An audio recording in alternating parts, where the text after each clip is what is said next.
Let's talk now, though, to Kezia Noble, a relationship expert, because one of the other things, of course, that Harry has confessed to, that nobody asked him about, was that he lost his virginity in a field behind a pub with an older woman who he says treated him like a stallion. Kezia, very good morning to you. Good morning. I mean, it's hard to imagine a more embarrassing thing to have come out with, isn't it? I mean, nobody asked him to tell us about this, but he's decided to tell us anyway. Yeah, it's very private, but I understand. He wanted to lose his virginity with a more experienced woman. I mean, I think that's quite a good idea. Surely. Is it? Yeah, I was going to ask you, in your extensive experience of these matters, I mean, would you say that for most young men that would be the best way to begin your sort of career of lasciviousness? Yes, I do. Older women are more confident. They are more private also, and there's no strings attached. She's an older woman. She's not going to take him seriously. He's not going to take her seriously. So it's all good. Yes. I definitely encourage my students, the ones who haven't had any experience yet, to go down that route. Okay. And what's in it for the older woman then as well? Well, because he doesn't know what he's doing for a start. They don't, but younger men do have, how shall I put it, daytime TV, more enthusiasm. Yes, I know what you mean, yes. Well said, yes. Well put. And I think younger men, and speaking as an older woman, younger men seem to appreciate older women more than men our age. Right, yes, because older men have got some advantages, but also, I guess, some disadvantages. Of course. Yeah. Right. But, I mean, it's a bit sad, isn't it, that it happened in a field? I mean, this is a guy who was, even though he might have been the spare, he's still the heir to the throne. You think he could have found somewhere a little bit more kind of comfortable? Yeah, but Harry's a dark horse. Is he? We all know this. Well, he seems to think he's a bit of a stallion. I'm not sure he comes across as a stallion.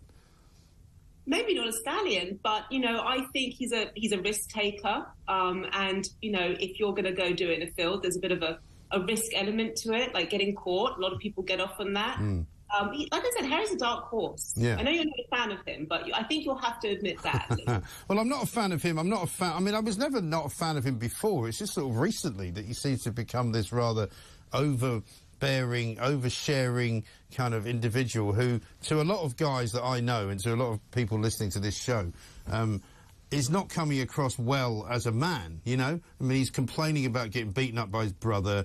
It's very clear that he's kind of, shall we say, in the grip of his wife, who seems to dictate the terms about everything he does. He doesn't seem he's not coming across as particularly manly. No, he's not. Look, I agree with most things that you say, but I am a little bit, this might, end our friendship, but I am a little bit team Meghan here. Are you? That's okay. Listen, it's a very broad church here, the Independent Republic. You can disagree with me. It's not, you don't have to agree with everything I say. Tell me why you're Team Meghan, then. Oh, we're going really off topic. I wasn't meant to come on to speak about this. I watched the documentary, and there was a part where he showed the articles that were written about Kate and compared them to the articles that were written about Meghan. Yeah. And it was like what they were wearing, and how they were touching their baby bump. And one was clearly saying, look how maternal Kate is. And then Meghan was doing the same. They go, she's just doing that for attention. You could see there was quite a clear difference between how the media have been treating both of them. Yeah. When I say I'm Team Meghan, it's like I'm not even a royalist, by the way. I'm not a royalist. So don't really care that much. But have seen that the press have been pretty unfair to them. And now I understand why, but in the early stages, I thought that, they definitely favoured Kate over But, of course, it didn't start out like that. I mean, it started out very differently. It started out where the press were very nice to them. And in fact, funnily enough, when Kate first came into the royal family, the press were pretty horrible about her and pretty horrible about her family as well. So it's kind of swings and roundabouts. I mean, I take the point, and it makes some of it may be true. It's just, I think when you enter the royal family and you are part of it, there's a certain amount of that you have to put up with. I mean, look at what they're having to put up with now.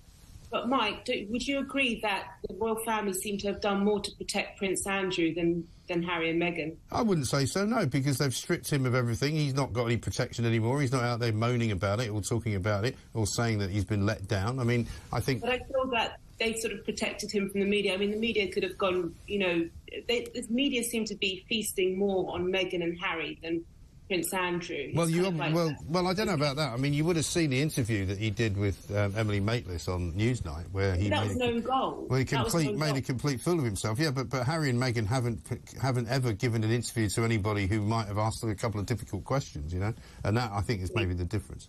But let's finish up on the romp in the field, because Elizabeth Hurley had to come out and say it wasn't her at one point. So. I wonder whether we'll ever find out who it was. In his wildest dreams, it was Liz. I think every young man would like to lose their virginity to Liz Hurley. Yeah, very possibly. But, I mean, I wonder whether we'll ever find out. In the old days, newspapers would have been all over the field trying to track them all down, but I don't know whether that's the case anymore. I would love to find out. I'd like to see who it is. I bet it was nobody famous. I don't think it was anybody famous. No. Somebody horsey from Windsor, probably. Just some old scrubber or something. Your words, not mine. Thank you, Kezia. Nice to talk to you. Kezia Noble, relationship expert there with her take. And she says, if you're a young man, you should probably learn from an older woman. It can't be a bad thing. There we are.